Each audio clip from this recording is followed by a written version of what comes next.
नमस्कार। आज हम एक बहुत ही दिलचस्प यात्रा पर निकल रहे हैं प्राचीन भारत के लगभग 1000 सालों की। जी बिल्कुल, लगभग 600 ईसा पूर्व से 600 ईस्वी तक का समय। हाँ, और हम देखेंगे कि कैसे उस दौर के विचारकों ने दुनिया को समझा, उनके विचार कैसे ग्रंथों में आए और फिर कैसे वो इमारतों और कला में झलके। और इसमें हम बौद्ध धर्म पर तो खास ध्यान देंगे, लेकिन ये भी याद रखना जरूरी है कि ये सब अकेले नहीं हुआ। बहुत सी दूसरी परंपराएं थीं, आपस में बहसें थीं, संवाद था। सही कहा। हमारे पास इसके लिए इतिहास की किताबों के कुछ हिस्से हैं जिनमें बौद्ध, जैन, ब्राह्मण ग्रंथ शामिल हैं, और फिर सांची जैसे स्मारक हैं, अभिलेख हैं। हाँ, और वो भोपाल की नवाब शाहजहां बेगम का लेख भी है सांची के बारे में, काफी दिलचस्प है। बिल्कुल। तो हमारा आज का मिशन है इन स्रोतों से जरूरी बातें निकालना, समझना कि सांची कैसे बचा रहा, उस जमाने के विचार क्या थे, बहसें कैसी थीं, और ये सब कला में कैसे उतरा। तो चलिए शुरू करते हैं। जरूर। तो शुरुआत सांची से ही करते हैं। भोपाल के पास एक पहाड़ी पर हम सब जानते हैं बहुत ही अद्भुत प्राचीन स्थल है। जी। नवाब शाहजहां बेगम ने अपने लेख में बताया है कि कैसे 19वीं सदी में यूरोपियन लोगों की इसमें जबरदस्त दिलचस्पी थी। हाँ बिल्कुल, मेजर अलेक्जेंडर कनिंगम ने तो वहाँ हफ्तों रहकर उसका अध्ययन किया, नक्शे बनाए, शिलालेख पढ़े। और मजे की बात यह है कि फ्रांसीसी और अंग्रेज दोनों ही वहां का जो पूर्वी दरवाजा है, तोरण, उसे अपने म्यूजियम ले जाना चाहते थे। हाँ ये तो था, लेकिन यहीं पर भोपाल की जो बेगमें थीं, शाहजहां बेगम और फिर सुल्तान जहां बेगम, उन्होंने कमाल की सूझबूझ दिखाई। कैसे? उन्होंने यूरोपियनों को उसकी प्लास्टर की बनी हुई नकल, मतलब प्लास्टर कास्ट कॉपी देकर मना लिया, और जो असली तोरण था वो वहीं सांची में ही रह गया। वाह, ये तो कमाल की बात है। म्यूजियम बनवाने, गेस्ट हाउस बनवाने और जॉन मार्शल के जो महत्वपूर्ण प्रकाशन थे उनके लिए पैसा भी दिया। तो उनकी ये दूरदर्शिता थी, और थोड़ी किस्मत भी कह सकते हैं कि वो जगह रेलवे ठेकेदारों या यूरोप के म्यूजियम वालों की नजर से बची रह गई, इसीलिए सांची बच पाया। हाँ, किस्मत का जिक्र जरूरी है, क्योंकि अमरावती के स्तूप के साथ तो ऐसा नहीं हुआ। उसका तो बहुत नुकसान हुआ। बिल्कुल, अमरावती की कई कीमती मूर्तियां, पत्थर, वो सब मद्रास, कलकत्ता, यहाँ तक कि लंदन पहुंच गए। बाद में एच कोल जैसे पुरातत्वविदों ने आवाज उठाई थी कि ये गलत है, जो चीज जहां मिली है उसे वहीं रखना चाहिए, है ना? सही कहा। उन्होंने इन सीटू यानी यथास्थान संरक्षण की बात की। सांची के मामले में ये बात मानी गई। शायद अमरावती जब मिला तब तक लोग पुरानी चीजों को उनके मूल स्थान पर रखने का महत्व उतना नहीं समझते थे। हो सकता है। सांची 1818 में मिला, तब तक शायद स्थिति थोड़ी बेहतर थी और थोड़ी जागरूकता भी बढ़ चुकी थी। आज तो वो भारतीय पुरातत्व सर्वेक्षण के सफल काम का एक बेहतरीन नमूना है। अच्छा, तो सांची इतना अहम क्यों है? इसे समझने के लिए शायद हमें उस दौर के पूरे माहौल को देखना होगा। मतलब लगभग 2500 साल पहले का भारत। बिल्कुल सही। और ये सिर्फ भारत में ही नहीं, पूरी दुनिया के लिए एक बड़े बदलाव का, एक मंथन का दौर था। मध्य प्रथम सहस्त्राब्दी ईसा पूर्व। हाँ, मैंने पढ़ा है। ईरान में ज़रथुष्ट्र, चीन में कन्फ्यूशियस, ग्रीस में सुकरात, प्लेटो, अरस्तु, और भारत में महावीर और गौतम बुद्ध। ये सब विचारक इसी दौर में हुए। ये सब क्या सोच रहे थे? मतलब क्या सवाल थे इनके मन में? ये लोग जीवन के जो बड़े रहस्य हैं, अस्तित्व का मतलब क्या है, इंसान का ब्रह्मांड से क्या रिश्ता है, इन सब सवालों से जूझ रहे थे। और भारत में ये वो समय भी था जब गंगा घाटी में नए राज्य बन रहे थे, शहर बस रहे थे, मतलब सामाजिक आर्थिक जीवन तेजी से बदल रहा था। तो क्या इससे पहले कोई विचार परंपरा नहीं थी? नहीं, ऐसा नहीं है। इससे पहले भी परंपराएं थीं, जैसे प्रारंभिक वैदिक परंपरा। ऋग्वेद का समय है लगभग 1500 से 1000 ईसा पूर्व। उसमें अग्नि, इंद्र, सोम जैसे देवताओं की स्तुति है, भजन है, जो यज्ञों के समय गाए जाते थे। हाँ बिल्कुल। लोग यज्ञ करते थे, मवेशी के लिए, संतान के लिए, अच्छी सेहत, लंबी उम्र, इन सब के लिए प्रार्थना करते थे। शुरू में यज्ञ सामूहिक होते थे, बाद में लगभग 1000 से 500 ईसा पूर्व के बीच गृहस्थ भी करने लगे। और फिर राजा तो बहुत बड़े बड़े यज्ञ करते थे, जैसे राजसूय, अश्वमेध, और इनमें ब्राह्मण पुजारियों की भूमिका बहुत महत्वपूर्ण हो गई थी। लेकिन फिर कुछ नए सवाल भी उठने लगे थे। उपनिषदों का समय आता है इसके बाद। जी हाँ, उपनिषदों में, जो लगभग 6ठी शताब्दी ईसा पूर्व से रचे जाने लगे, हमें एक अलग तरह की जिज्ञासा दिखती है। जीवन का अर्थ क्या है? मृत्यु के बाद क्या होता है? क्या पुनर्जन्म होता है? और क्या पुनर्जन्म पिछले कर्मों की वजह से होता है? इन सब पर खूब बहसें होती होंगी। जोरदार बहसें।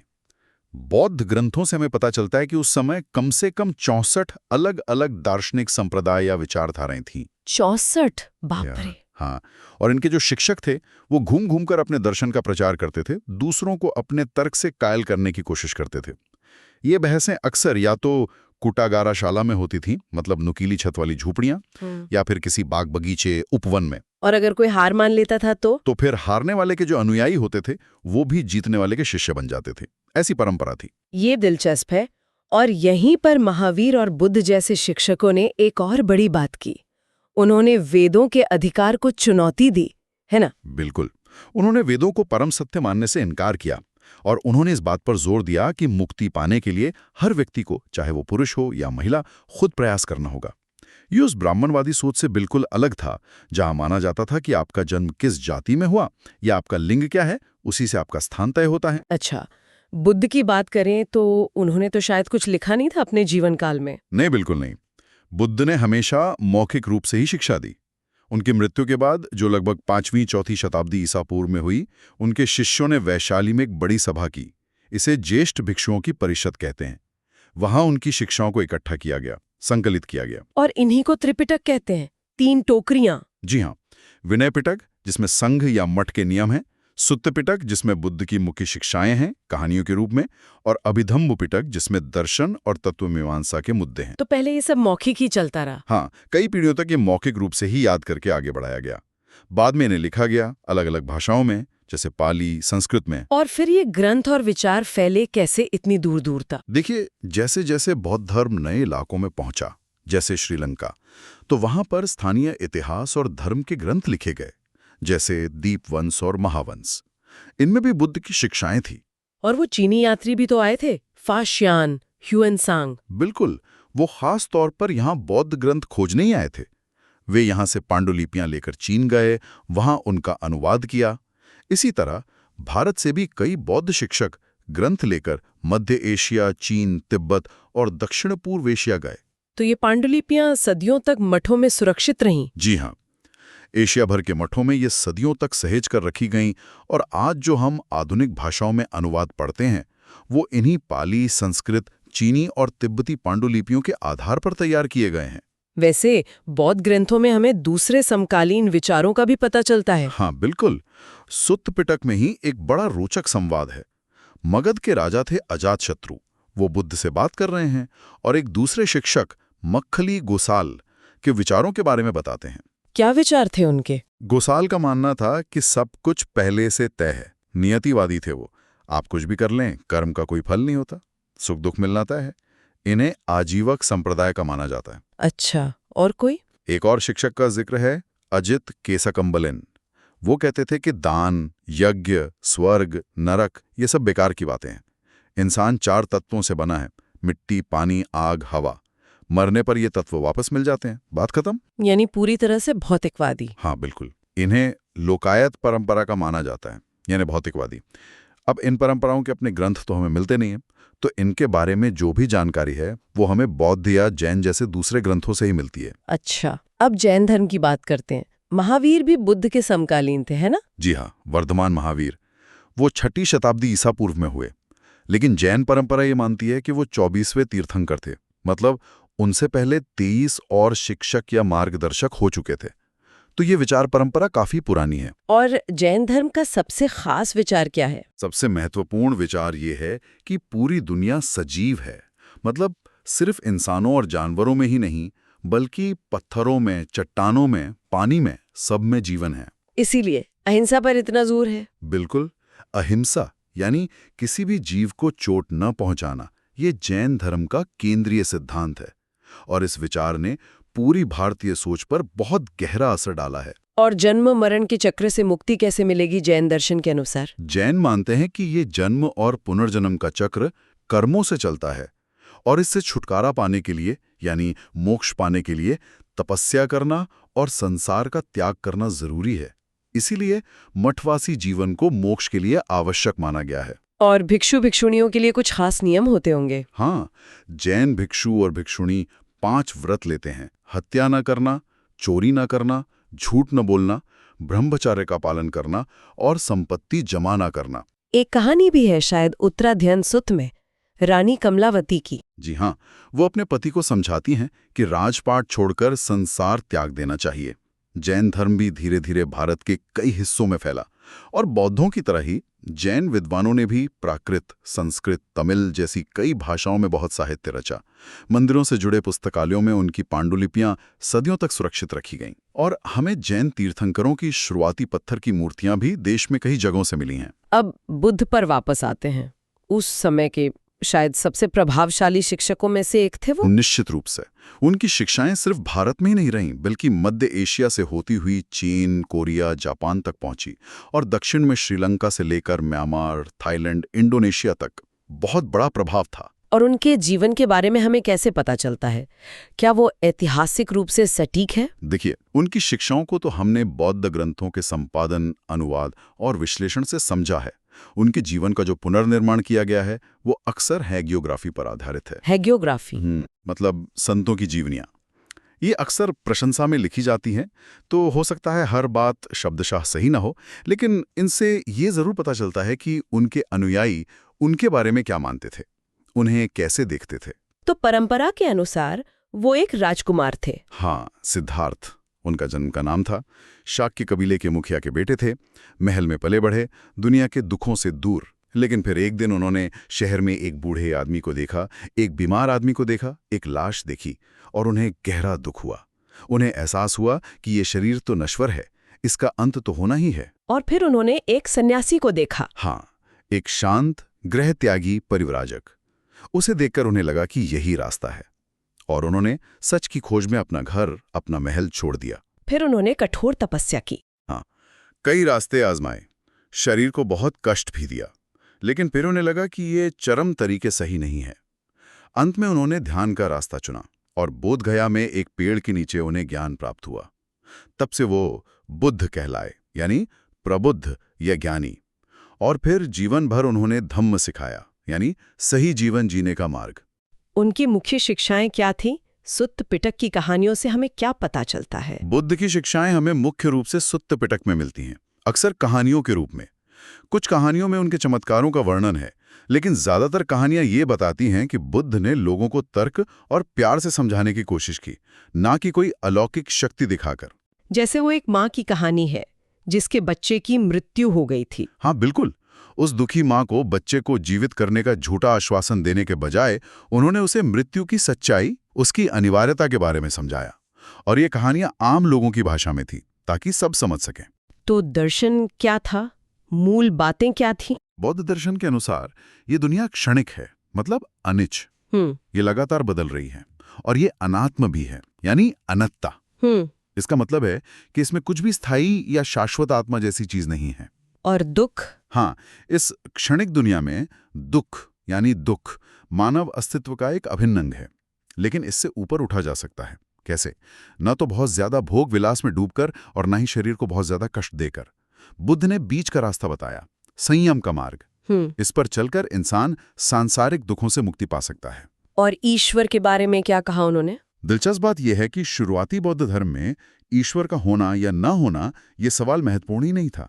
मुक्ति के लिए ईश्वर की जरूरत नहीं मानी गई। तो फिर समाज को कैसे देखा उन्होंने? बुद्ध का मानना था कि ये जो सामाजिक दुनिया है ये इंसानों ने बनाई है, किसी दैवीय विधान से नहीं बनी। इसीलिए उन्होंने राजाओं को, गृहस्थों को, सबको मानवीय और नैतिक होने की सलाह दी। उनका मानना था कि अगर व्यक्ति खुद प्रयास करे तो वो सामाजिक संबंधों को बदल सकता है। यानी व्यक्तिगत प्रयास पर बहुत जोर था। बिल्कुल, बुद्ध ने इस बात पर बहुत जोर दिया कि हर व्यक्ति अपने कर्मों से, अपने प्रयासों से पुनर्जन्म के चक्र से निकल सकता है, आत्म साक्षात्कार कर सकता है और निब्बान पा सकता है। निब्बान का मतलब है अहंकार और इच्छा का पूरी तरह से मिट जाना। उनके आखिरी शब्द भी यही थे, अपने लिए दीपक स्वयं बनो, क्योंकि तुम सभी को अपनी मुक्ति स्वयं करनी होगी। तो बुद्ध के अनुयायी भी बने होंगे, एक समूह बना होगा। हाँ, जल्दी ही उनके शिष्यों का एक समूह बन गया और उन्होंने संघ की स्थापना की। ये भिक्षुओं का एक संगठन था जो धम्म के शिक्षक भी बने। भिक्षु क्यों कहा गया? क्योंकि ये बहुत सादा जीवन जीते थे, बस जीने के लिए जो जरूरी है उतना ही रखते थे। जैसे दिन में एक बार भिक्षा मांगने के लिए एक कटोरा। वो भिक्षा पर ही निर्भर थे, इसलिए उन्हें भिक्षु कहा गया। शुरू में तो शायद सिर्फ पुरुष ही थे संघ में। हाँ, शुरू में सिर्फ पुरुषों को ही अनुमति थी, लेकिन बाद में महिलाओं को भी प्रवेश मिला। कहा जाता है कि बुद्ध के जो प्रिय शिष्य थे, आनंद, उनके कहने पर बुद्ध राजी हुए। और पहली भिक्षुणी कौन बनी? बुद्ध की जो पालक माँ थीं, महाप्रजापति गौतमी, वो पहली भिक्षुणी बनी। और कई महिलाएं बाद में धम्म की बहुत जानी मानी शिक्षिका बनी। उन्हें थेरी कहा गया। थेरी मतलब सम्मानित महिलाएं जिन्होंने मुक्ति प्राप्त कर ली थी। थेरी गाथा का जिक्र आता है। हाँ, थेरी गाथा सुत्त पिटक का ही एक हिस्सा है। इसमें भिक्षुणियों द्वारा रची गई कविताएं हैं। ये बहुत महत्वपूर्ण है क्योंकि इनसे हमें उस समय की महिलाओं के सामाजिक और आध्यात्मिक अनुभवों की सीधी झलक मिलती है। जैसे पुन्ना नाम की एक दासी की कहानी है उसमें। और संघ में हर तरह के लोग आते थे। हाँ, ये बहुत जरूरी बात है। अनुयायी समाज के हर वर्ग से आए। राजा भी थे, अमीर सेठ भी थे, साधारण गृहस्थ भी थे, मजदूर, दास, शिल्पकार सब थे। और एक बार जब कोई संघ में आ जाता था तो फिर सबको बराबर माना जाता था। उनकी पुरानी जाति या हैसियत का कोई मतलब नहीं रह जाता था। संघ काम कैसे करता था? फैसले कैसे होते थे? संघ का कामकाज काफी हद तक उस समय के गणों और संघों की लोकतांत्रिक परंपराओं पर आधारित था। कोशिश होती थी कि चर्चा करके आपसी सहमति से फैसला हो। अगर सहमति नहीं बन पाती थी तो फिर वोट से निर्णय लिया जाता था। विनय पिटक में भिक्षु भिक्षुणियों के लिए बहुत विस्तार से नियम दिए गए हैं, जैसे कंबल कैसा रखना है, भोजन कैसे स्वीकार करना है, आवास कब छोड़ना है वगैरह। तो बौद्ध धर्म इतनी तेजी से क्यों फैला? क्या कारण थे? देखिए, कई कारण थे। एक तो ये कि उस समय जो मौजूदा धार्मिक प्रथाएं थीं उनमें ऊंच नीच बहुत थी, कर्मकांड बहुत थे, तो बहुत से लोग उनसे असंतुष्ट थे। दूसरे, समाज तेजी से बदल रहा था जिससे लोग भ्रमित थे। बौद्ध धर्म ने उन्हें एक सरल नैतिक रास्ता दिखाया। जन्म के बजाय आचरण पर जोर। हाँ, जन्म आधारित श्रेष्ठता को नकारना और आचरण और मूल्यों पर जोर देना। सबके प्रति मैत्री यानी मित्रता और करुणा का भाव रखना, खासकर छोटों और कमजोरों के प्रति। इन बातों ने लोगों को बहुत आकर्षित किया। अच्छा, तो ये तो हुए विचार। हाँ। अब इन विचारों का इमारतों से क्या संबंध बना? स्तूप क्यों बनाए गए? देखिए, जैसे विचार एक दूसरे से संवाद करते हुए विकसित हुए, वैसे ही पवित्र स्थानों की पहचान भी हुई। बहुत पुराने समय से ही लोग कुछ खास पेड़ों को या अनोखी चट्टानों को या ऐसी जगहों को जहां प्राकृतिक सुंदरता बहुत हो, उन्हें पवित्र मानते थे। ऐसी जगहों को कभी कभी चैत्य कहा जाता था। बौद्ध साहित्य में चैत्यों का जिक्र है। हाँ, कई चैत्यों का उल्लेख है। और साथ ही बुद्ध के जीवन से जुड़ी जो जगहें थीं, जैसे लुम्बिनी जहां उनका जन्म हुआ, बोधगया जहां ज्ञान मिला, सारनाथ जहां पहला उपदेश दिया और कुशीनगर जहां उनका महापरिनिर्वाण हुआ, ये सब भी पवित्र माने जाने लगे। अशोक ने तो लुम्बिनी में एक स्तंभ भी बनवाया था, ये दिखाने के लिए कि वो वहां गए थे। और स्तूप वो क्यों बने? स्तूप असल में उन टीलों को कहा जाता था जहां बुद्ध के अवशेष, जैसे उनके शरीर के हिस्से या उनके द्वारा इस्तेमाल की गई कोई वस्तु, दफनाए जाते थे। ये स्तूप बनाने की परंपरा शायद बौद्ध धर्म से भी पहले की थी, लेकिन ये बौद्ध धर्म से बहुत गहराई से जुड़ गई। क्योंकि उनमें पवित्र अवशेष होते थे। हाँ, और क्योंकि उनमें बुद्ध के अवशेष होते थे, तो धीरे धीरे पूरे स्तूप को ही बुद्ध और बौद्ध धर्म का प्रतीक मानकर पूजा जाने लगा। एक बौद्ध ग्रंथ है अशोकवदना। उसमें लिखा है कि अशोक ने बुद्ध के अवशेषों के हिस्से हर महत्वपूर्ण शहर में बंटवाए और उन पर स्तूप बनाने का आदेश दिया।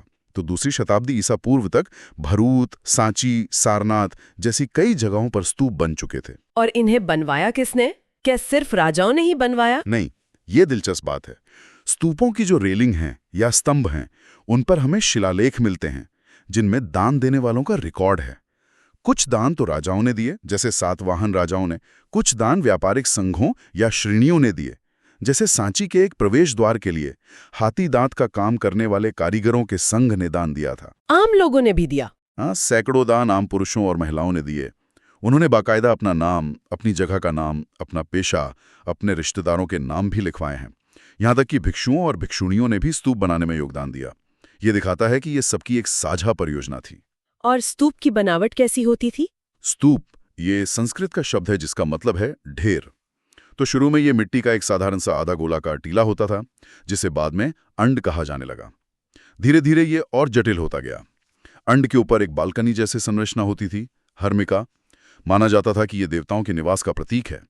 और उसके ऊपर वो डंडा और छतरी? हाँ, हर्मिका से एक मस्तूल जैसा निकलता था, जिसे यष्टि कहते थे, और उसके ऊपर अक्सर एक छतरी या छाता लगा होता था। और पूरे टीले के चारों ओर एक रेलिंग होती थी जो पवित्र स्थान को बाकी दुनिया से अलग करती थी।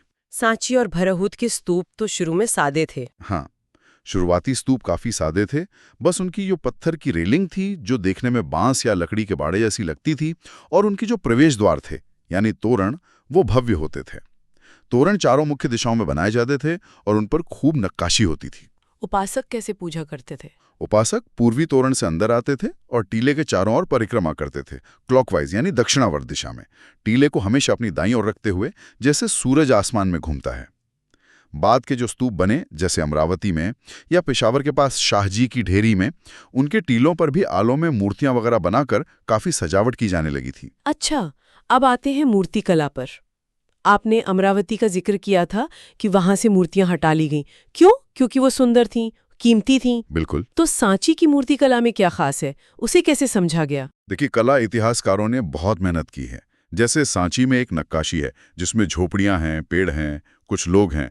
देखने में एक साधारण ग्रामीण दृश्य लगता है, लेकिन जब इतिहासकारों ने बौद्ध ग्रंथों को खंगाला तो उन्हें लगा कि ये वैसंतर जातक की कहानी है। कौन सी कहानी? एक बहुत उदार राजकुमार की कहानी जिसने अपना सब कुछ दान कर दिया था और फिर जंगल में रहने चला गया था। तो इसके पता चलता है कि इतिहासकार अक्सर मूर्ति का मतलब समझने के लिए लिखित ग्रंथों से उसकी तुलना करते हैं। और बुद्ध को कैसे दिखाया गया मूर्तियों में? ये बहुत दिलचस्प है। शुरुआती दौर के कई मूर्तिकारों ने बुद्ध को इंसान के रूप में नहीं दिखाया। उन्होंने प्रतीकों का इस्तेमाल किया उनकी उपस्थिति दर्शाने के लिए, जैसे एक खाली सीट या सिंहासन, ये उनके ध्यान या ज्ञान प्राप्ति का प्रतीक था। स्तूप, ये उनके महापरिनिर्वाण का प्रतीक था। या फिर एक पहिया, ये सारनाथ में दिए गए उनके पहले उपदेश यानी धर्म चक्र प्रवर्तन का प्रतीक था। तो इन प्रतीकों का समझना जरूरी है। बिल्कुल, इन प्रतीकों को आप सीधे सीधे नहीं समझ सकते। जैसे अगर पेड़ बना है तो वो सिर्फ एक पेड़ नहीं है, वो बुद्ध के जीवन की किसी महत्वपूर्ण घटना का प्रतीक है।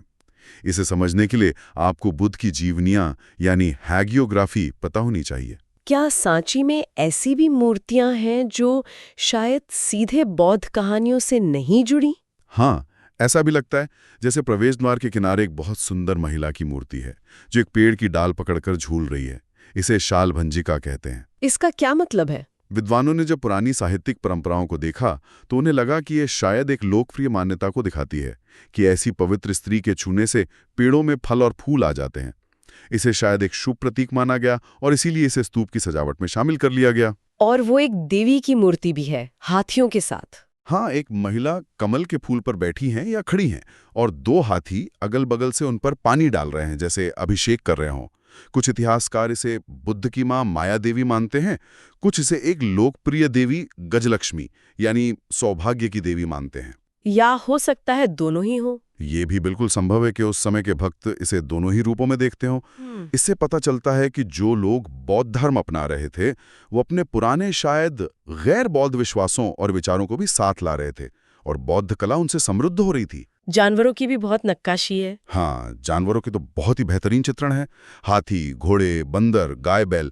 जातक कथाओं में जानवरों की बहुत कहानियां हैं, तो हो सकता है ये उन्हें दिखा रहे हों। लेकिन ये भी हो सकता है कि कलाकारों ने दर्शकों को आकर्षित करने के लिए एक जीवंत दृश्य बनाने के लिए इन्हें उकेरा हो। और जानवरों को अक्सर मानवीय गुणों के प्रतीक के रूप में भी इस्तेमाल किया जाता था। जैसे हाथी को शक्ति और ज्ञान का प्रतीक माना जाता था। नाग की भी मूर्तियां हैं। हाँ, कई स्तंभों पर नाग का रूपांकन भी मिलता है। ये भी शायद उस समय की लोकप्रिय लोक परंपराओं से लिया गया होगा। जेम्स फर्ग्यूसन नाम के एक शुरुआती कला इतिहासकार थे। वो बौद्ध साहित्य से परिचित नहीं थे। उन्होंने सिर्फ मूर्तियों को देखकर ये नतीजा निकाल लिया था कि सांची तो पेड़ और नाग पूजा का केंद्र है। अच्छा, तो ये दिखाता है कि सिर्फ मूर्ति देखकर मतलब निकालना कितना मुश्किल हो सकता है। बिल्कुल, संदर्भ जानना बहुत जरूरी है। अच्छा, समय के साथ बौद्ध विचारों और प्रथाओं में भी बदलाव आए, जैसे महायान बौद्ध धर्म का उदय हुआ। जी हाँ, पहली शताब्दी ईस्वी तक आते आते हमें बौद्ध विचारों में बदलाव के सबूत मिलने लगते हैं। जो शुरुआती बौद्ध शिक्षाएं थीं, उनमें निब्बान पाने के लिए खुद के प्रयास पर बहुत ज्यादा जोर था। बुद्ध को एक ऐसा इंसान माना जाता था जिसने अपने प्रयासों से ज्ञान और निब्बान पाया। लेकिन धीरे धीरे एक उद्धारकर्ता का विचार उभरा, कोई ऐसा जो मुक्ति सुनिश्चित कर सके, और इसी के साथ बोधिसत्व की अवधारणा विकसित हुई। बोधिसत्व कौन थे? बोधिसत्वों को ऐसे प्राणी माना गया जिनमें अपार करुणा है। वो अपने प्रयासों से पुण्य तो कमाते थे, लेकिन उसका इस्तेमाल खुद निब्बाण पाकर दुनिया छोड़ने के लिए नहीं करते थे, बल्कि दूसरों की मदद करने के लिए करते थे, जब तक सब मुक्त ना हो जाएं। बुद्ध और बोधिसत्वों की मूर्तियों की पूजा करना इस नई परंपरा का एक महत्वपूर्ण हिस्सा बन गया। और इसी नई सोच को महायान कहा गया। हाँ, इसे महायान यानी महान वाहन या बड़ी गाड़ी कहा गया। जिन लोगों ने नई मान्यताओं को अपनाया, उन्होंने पुरानी परंपरा को हीनयान यानी छोटा वाहन कहा। हालांकि जो पुरानी परंपरा के अनुयायी थे, वो खुद को थेरवादीन कहते थे, यानी वो पुराने सम्मानित शिक्षकों थेरा के रास्ते पर चलने वाले थे। क्या ये उद्धारकर्ता या भक्ति वाला विचार सिर्फ बौद्ध धर्म में ही आ रहा था? नहीं, ये दिलचस्प है कि इसी तरह के विचार हिंदू धर्म की परंपराओं के भीतर भी विकसित हो रहे थे। इनमें खास तौर पर दो धाराएं उभरी: वैष्णववाद, जिसमें विष्णु प्रमुख देवता बने, और शैववाद, जिसमें शिव प्रमुख देवता बने। इन दोनों में ही किसी एक चुने हुए देवता की पूजा पर जोर बढ़ने लगा। और ये पूजा कैसी थी?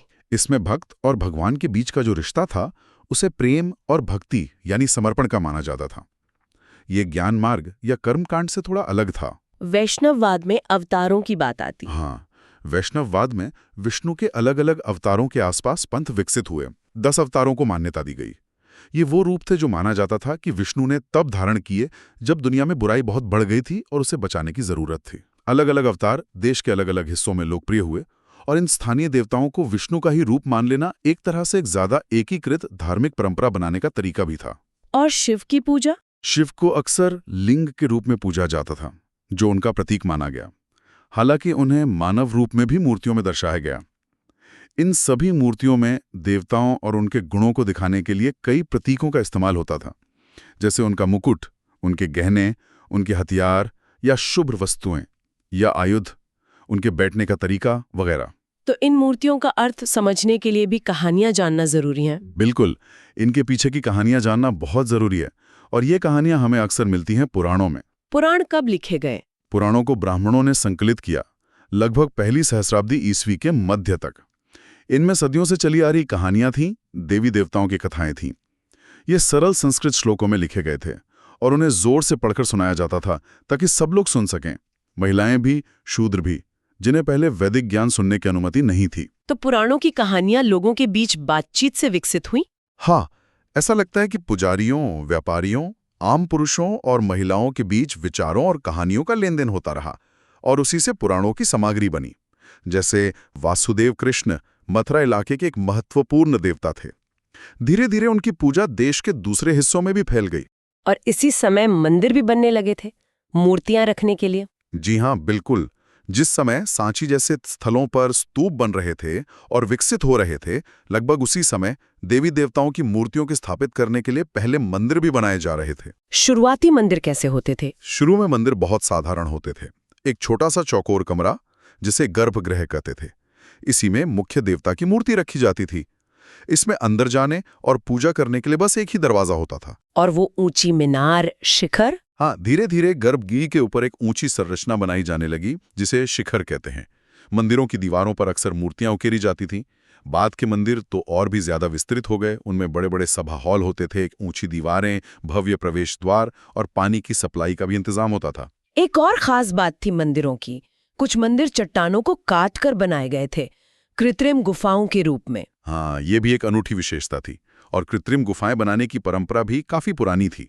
इनमें से कुछ सबसे पुरानी गुफाएं तो 3री शताब्दी ईसा पूर्व की हैं, जो सम्राट अशोक के आदेश पर आजीवक संप्रदाय के सन्यासियों के लिए बनाई गई थी। और ये परंपरा विकसित होती गई। हाँ, ये परंपरा कई चरणों से गुजरी और विकसित हुई, और इसका चरमोत्कर्ष हमें 8वीं शताब्दी में देखने को मिलता है, जब एलोरा में एक पूरी की पूरी पहाड़ी को तराशकर एक विशाल मंदिर बनाया गया, कैलाशनाथ मंदिर, जो शिव का ही एक नाम है। ये तो अकल्पनीय लगता है। यही, एलोरा में उस मंदिर को पूरा करने के बाद जो मुख्य मूर्तिकार था, उसका आश्चर्य एक ताम्रपत्र शिलालेख में दर्ज है। उसने लिखा, ओह, मैंने इसे कैसे बना दिया। तो हमने अतीत की समृद्ध दृश्य परंपरा की एक झलक देखी है। बहुत कुछ तो नष्ट हो गया, लेकिन जो बचा है वो हमें उस समय के कलाकारों, मूर्तिकारों, राजमिस्त्रियों, वास्तुकारों की दृष्टि का एहसास कराता है। पर क्या हम हमेशा समझ पाते हैं कि वे क्या बताना चाह रहे थे? ये एक बहुत बड़ा सवाल है और एक चुनौती भी। देखिए, जब 19वीं सदी के यूरोपीय विद्वानों ने पहली बार भारत में कुछ देवी देवताओं की मूर्तियां देखीं, तो वे समझ ही नहीं पाए। क्यों? या कई सिर होते थे, या जो इंसान और जानवर के मिले-जुले रूप की होती थीं। उन्हें ये आकृतियां बड़ी अजीब लगती थीं। उन्होंने इन अजीब छवियों को समझने की कोशिश की और उनकी तुलना उस मूर्तिकला से की जिससे वो परिचित थे, यानी प्राचीन ग्रीस की मूर्तिकला से। और अक्सर उन्होंने शुरुआती भारतीय मूर्तिकला को ग्रीक कला से कमतर पाया। लेकिन बुद्ध की मूर्तियों को देखकर वो उत्साहित हुए थे। हाँ, जब उन्हें बुद्ध और बोधिसत्वों की ऐसी छवियां मिली जो साफ तौर पर ग्रीक शैली से प्रभावित लगती थीं, तब वे बहुत उत्साहित हुए। ये मूर्तियां ज्यादातर उत्तर पश्चिम में मिली, तक्षशिला और पेशावर जैसे शहरों में, जहां दूसरी शताब्दी ईसा पूर्व में इंडो ग्रीक शासकों ने राज किया था। क्योंकि ये छवियां उन ग्रीक मूर्तियों जैसी थीं जिन्हें वो जानते थे, तो उन्होंने इन्हें ही शुरुआती भारतीय कला का सबसे अच्छा उदाहरण मान लिया। ये तो एक तरह का पूर्वाग्रह हुआ। बिल्कुल। एक और समस्या तब आती है जब कोई मूर्ति या चित्र किसी कहानी जैसा लगता है, पर वो लिखित ग्रंथों से पूरी तरह मेल नहीं खाता या पता ही नहीं चलता कि कौन सी कहानी है। इसका कोई उदाहरण? हाँ, बहुत अच्छा उदाहरण है महाबलीपुरम, तमिलनाडु में। वहाँ एक बहुत बड़ी चट्टान की सतह पर एक प्रसिद्ध नक्काशी है। साफ दिखता है कि कोई कहानी बताई जा रही है। बहुत सारे लोग हैं, जानवर हैं, देवता हैं, लेकिन कौन सी कहानी? इस पर कला इतिहासकार आज भी एक मत नहीं है। क्या क्या मत है? कुछ को लगता है कि ये स्वर्ग से गंगा नदी के धरती पर उतरने का दृश्य है। वो कहते हैं कि चट्टान के बीच में जो एक प्राकृतिक दरार है, वो शायद नदी को दिखा रही है। दूसरों को लगता है कि नहीं, ये महाभारत की कहानी है। अर्जुन नदी किनारे तपस्या कर रहे हैं हथियार पाने के लिए। वो बीच में बनी एक तपस्वी जैसी आकृति की ओर इशारा करते हैं। तो बहस अभी जारी है। और ये भी याद रखना जरूरी है कि बहुत सारे धार्मिक विश्वास, रीति रिवाज, पूजा पाठ के तरीके ऐसे भी तो थे जिनका कोई स्थायी दिखने वाला रिकॉर्ड बना ही नहीं। न कोई स्मारक, न मूर्ति, न चित्र। सही बात है। रोजमर्रा की पूजा पाठ की विधियां थीं, खास मौकों से जुड़े रिवाज थे। बहुत से समुदायों और लोगों ने शायद कभी जरूरत ही महसूस नहीं की होंगे कि अपनी धार्मिक गतिविधियों या दार्शनिक विचारों का कोई स्थायी रिकॉर्ड रखा जाए, भले ही उनकी परंपराएं बहुत जीवंत रही हों। तो इस पूरी विस्तृत चर्चा से हमने क्या सीखा? एक तो हमने सांची के स्तूप के बचने की वो दिलचस्प कहानी देखी, जिसमें स्थानीय शासकों की समझदारी तो थी ही, थोड़ी किस्मत भी थी। हाँ। और हमने ये समझा कि कैसे लगभग 2500 साल पहले का भारत विचारों के लिहाज से एक बहुत उथल-पुथल का दौर था। बौद्ध और जैन धर्म जैसे नए विचार आए, जिन्होंने पुरानी वैदिक परंपराओं पर सवाल उठाए और कहा कि हर व्यक्ति खुद प्रयास करके मुक्ति पा सकता है। बिल्कुल। और हमने देखा कि स्तूप सिर्फ ईंट पत्थर की इमारतें नहीं थे, बल्कि वो विश्वास के प्रतीक थे, जिन्हें राजाओं से लेकर आम लोगों तक सबने मिलकर बनाया था। मूर्तिकला में सिर्फ धार्मिक कहानियां और प्रतीक ही नहीं थे, बल्कि शालाभंजिका और गजलक्ष्मी जैसे लोकप्रिय तत्व भी घुल मिल गए थे। हाँ, और समय के साथ बौद्ध धर्म में महायान जैसी नई शाखाएं विकसित हुई और साथ ही साथ हिंदू धर्म में भी वैष्णववाद और शैववाद जैसी पौराणिक परंपराएं उभरी, जिनमें भक्ति और मंदिरों का निर्माण महत्वपूर्ण हो गया। और हमने ये भी देखा कि अतीत की इन कलाकृतियों और विचारों को समझना आज भी कितना चुनौतीपूर्ण हो सकता है, चाहे वो यूरोपीय विद्वानों की शुरुआती गलतफहमियां हों या महाबलीपुरम की नक्काशी की पहेली हों। तो जाते जाते एक विचार श्रोताओं के लिए छोड़ जाते हैं। हमने देखा कि कैसे 2000 साल पहले की छवियों और विचारों की व्याख्या करना आज भी मुश्किल हो सकता है। ये हमें सोचने पर मजबूर करता है। हम आज अपने अतीत की इस विरासत को कैसे समझते हैं और उससे भी ज़रूरी कैसे सहेजते हैं? क्या अमरावती जैसे स्थलों के नुकसान से हमने कुछ सीखा है? क्या ये हमें अपनी वर्तमान सांस्कृतिक धरोहरों के प्रति ज़्यादा जिम्मेदार बनाता है? इस पर विचार ज़रूर कीजिएगा। बिल्कुल।